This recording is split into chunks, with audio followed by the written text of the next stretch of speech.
All right, guys. Arsenal versus Manchester United at the Emirates Stadium. Super Sunday matchup is going to be a banger. Yes, Manchester United are currently playing very, very well. Yes, it's just one game. Yes, it's against Man City alone. But you know how Manchester United often turn up in the big games. And this game is a big game against Arsenal because we all know Arsenal are striving to win the Premier League. This is going to be a very, very huge challenge for them to overcome. Don't forget, first game of the season, Arsenal versus Manchester United at the Old Trafford. Manchester United played magnificently well in that game. For some weird reason, they did not capitalize on their chances, but they deserved everything in that game. At least a draw. And in this game, I see Manchester United coming for revenge.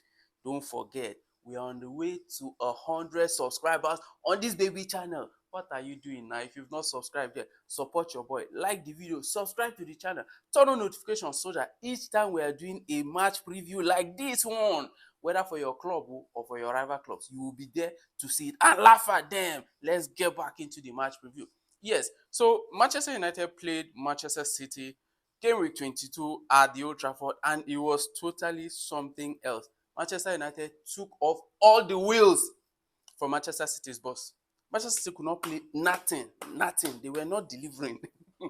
That game, if not for luck and the mercy of God, Manchester City, would have held 5-0 because Man United had 3 cancelled goals, like 3 clear goals that were ruled out for offside. Not to mention the other big chances that they missed out. And that is all credit to the one and only Man United legend, Michael Carrick. Now, that is how a coach should be coaching a team. Yes, he brought back Menu into the starting lineup. He changed the formation from 3 at the back to 4 at the back. He now started playing a 3-2-4-1. And look at what he did. He didn't even play Benjamin Sesko as a top 9. What he did was that he now brought Mbeumo from the wings and put him in the 9. And both Mbeumo, Bruno Fernandes, and Ahmad were switching up. If you see the triangular play that they were doing, each time they get the ball on the counter, they will first of all soaking pressure from Man City. And what was Man City doing? Just passing side to side. Instead of trying to penetrate, that whole midfield was basically dominated by Manchester United because Menu, Casemiro, and Bruno Fernandes, they dominated everything in that midfield. Manchester City could not see any ball to play. Rodri, Ballon d'Or winner, was in that game. But what did he do?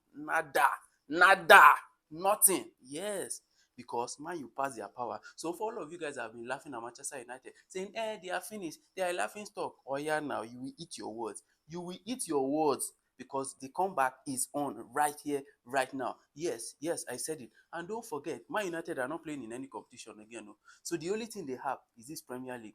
And because they are only playing in the Premier League, they have enough time to rest. 1 game per week. Yes, now. So each match day that is coming like this, Man United players are coming fully fresh.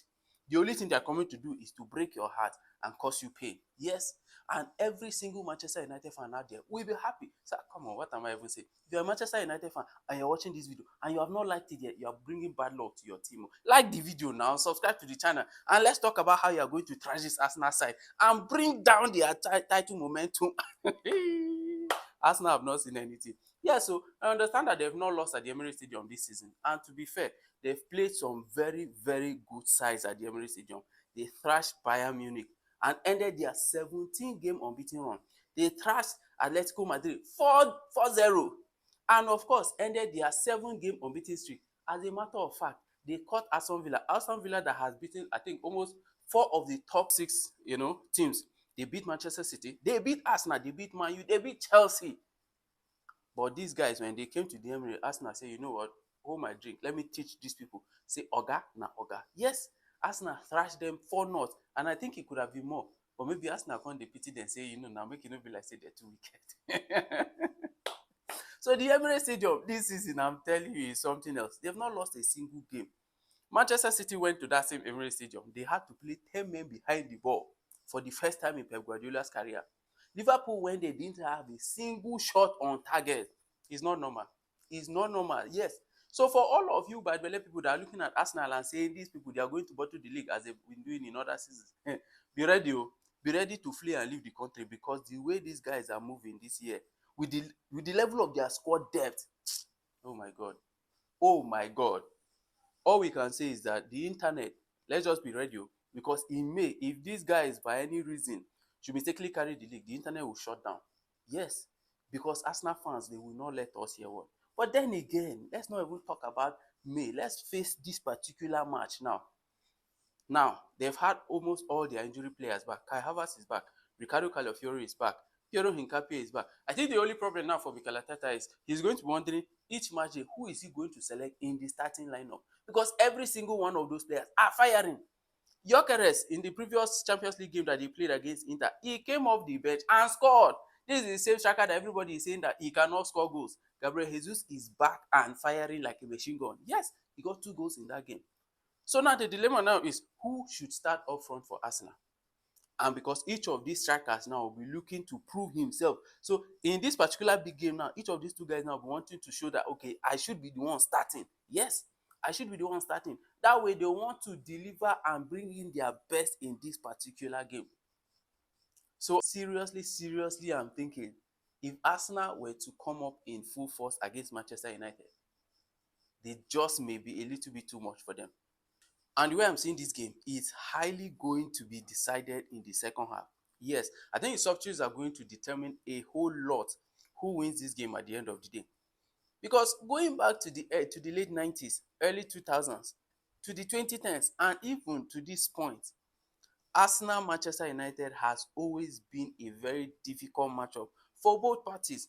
Because every single team now will be looking to have bragging rights over the others. You understand? So in this game, it's not even going to be any different. Yes, Manchester United of recent, they've not been at their best under Ruben Amorim.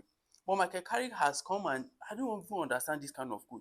Just within a few days, he has completely changed the outlook of the team. He has changed their playing style. He has changed their confidence. It's almost as if he's using a completely different set of players. Meanwhile, these are the same players that Ruben Amorim could not get the best out of. That's why sometimes if your team is not doing well, look at the coach. Because the coach's tactics is what will determine the output of the team. And sometimes motivation too matters. Michael Carrick, being that is a legend of the club, he understands the core DNA of Manchester United.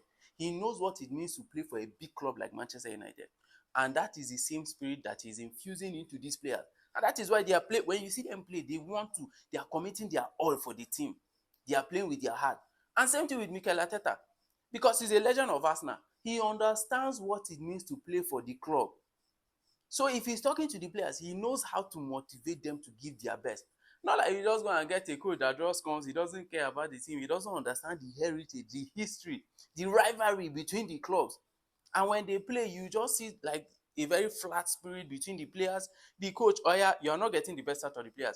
Change formation at least now. You say no, he's not going to change formation. You must stick with 3 at the back because he worked for you at Sporting. Yeah, he may have worked for you at Sporting, but this is not Sporting, Oga. So you change your tactics. Even if you are playing PSF, you have to set formation because if you don't set your formation well, Oga, person will set formation, go knacker you for that game. You understand? So I see this game being a very tight one. Manchester United, most definitely, I don't see them coming to play toe to toe and going toe to toe with Arsenal because they know that if they try that thing, as a matter of fact, if you look at not just this season, any team that comes to play toe to toe with Arsenal, they go collect, especially the fact that they are playing at the Emirates. So the best game plan that I see Manchester United coming to play, and I think that's what Michael Carrick is most likely to employ. He's just going to sit back, allow Arsenal have the ball, let them play, and make sure you do not concede corner because we know corner FC. Corner is like penalty for them. You give them one corner, you are done for. So Manchester United must avoid corners at all costs. And Arsenal also, they have to watch out for counter attack. Dogu on the left, Ahmad on the right, Mbeumo down the middle, Bruno Fernandes also down the middle. They can be very dangerous and deadly with that counter attack. So Arsenal must be very careful. So I don't know, Arsenal fans, what do you think Mikel Arteta is going to do in this game? What kind of lineup do you see him play? Do you see him playing Gabriel Jesus at the top 9 because he's very technically skilled, unlike Gyökeres, so he'll be able to maneuver within tight spaces, especially if Manchester United decide to come and play either a low block or a mid block. Gabriel Jesus will really come in handy. But of course, I'm sure he'll be playing Trossard on the left, Saka on the right, and Rice and Zubimendi in the middle, as well as Odegaard. Then you have Timber on the right. Calafiori, he's back. I don't know if he's fit enough to start.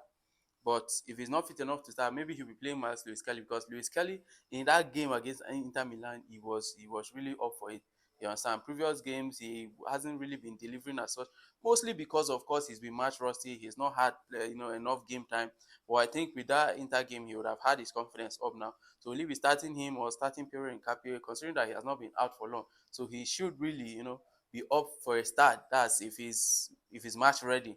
You get, of course, for the goalkeeper, I'm sure they'll be playing their David Raya. And Manchester United, of course, Dalot, Luke Shaw, Maguire, and who else? I don't think he'll be playing Euro or Heaven. I don't see him playing these small boys in this very big game. You understand? It's going to be too much for them. So the midfield dynamic of Bruno Fernandes, Casemiro, and Kobe Menu is really going to. I mean, that midfield battle is really going to be one to watch out for. Who is going to outshine the other? Bruno Fernandes, we all know him. He's deadly with the line breaking passes, with the counter attacking balls. Martin Odegaard also, he has some kind of skillful line breaking passes. So who is going to come out on top? Rice, Menu, and Casemiro with Zubimendi. That midfield battle too is going to be awesome. Who is going to be coming out on top? Manchester United fans, let me know who you think will be winning this midfield battle down in the comments below. And Arsenal fans, who do you really want to be starting up front for you in this particular matchup? Don't forget, like the video, subscribe to the channel, and help us build this community. Our target is 100 subscribers, and I'm sure we'll be hitting this target by next week. See you in the next one. Let's go.